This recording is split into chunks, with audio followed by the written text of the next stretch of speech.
Nakasuway na mamubulad itlog yung sudan with suka? Of course wala, kay dato mo. Sana all!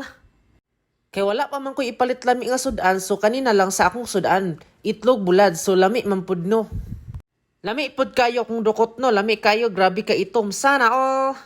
Ningkaon na day ko ana mga kasaray ni no, so grabe na kung haranatan ako kasaray ni. Lami kay mga kasaray, bahala bisag ako ra isa mga kasaray ni. Sana alls!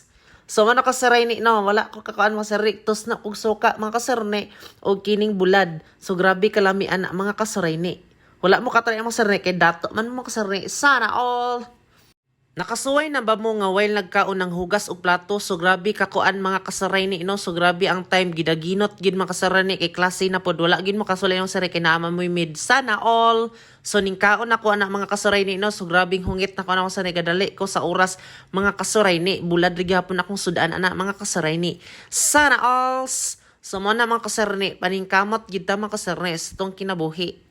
So mo na kasaray nang hugas na ko anak mga kasaray ni. Sana alls!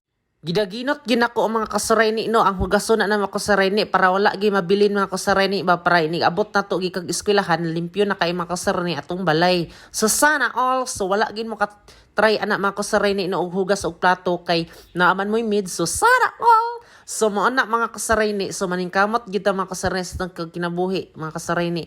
Gi-arrange din ako mga kasaray ni no, ang plato mga kasaray ni akong gihugasan. After ano mga kasaray ni, mahuman ako mga kasaray ni, kaon na pud ta mga kasaray ni. Kudyo de kay ko manghugas mga kasaray ni no, kay sabon dalawaswas mo na dinalian nga trabaho mga kasaray ni, kay gaapas ta sa oras kay klase na pod. Mano kasaray ni, ako na siyang giwaswasan para mawala gid ang sabon, gi-arrange dayon kaon na pud ta dayon mga kasaray ni, para dili gid ta gutomon ba. So paron naron ni ana ni maka-answer ta ni pansiron ta sa ato ang maestro mga kasaray ni. Nakasuway na ba mga kasuray ni nga kaon dala silhig? Of course wala, kay dato mo. Sana all, so well gakaon na kasuray ni, silhig ta para limpyo gid ato ang salog. So ning kaon na pud ko anak mga kasuray ni para dili gid ko gutomon mga kasuray ni no.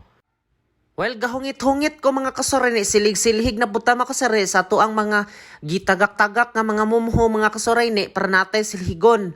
So man kasaray ako nang gipagawas sa among purtahan para mawala na gid ang mga abog-abog o ang mumho mga kasaray ni. Grabe na ko ka hardworking mga kasaray ni. Sana all, so kaon na pud ta mga kasaray ni ana. So nihungit na pukog dako mga kasaray ni. Sana all.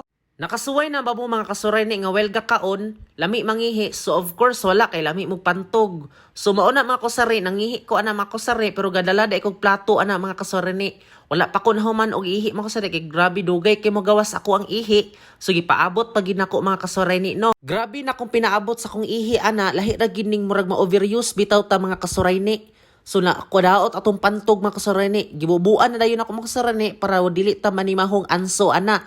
So while nagbubo, nagkaon din ko makasaray ni, grabe pud kagutom, ninggikan ta mangihi no. Pag human ako glimpyo mga kasuray ni, so nimbalik kong lingkod, din sayaw-sayaw ko kay nalingos kong gibuhat, so akong tiwason ang bahawan ug kaon mga kasuray ni. Sana all!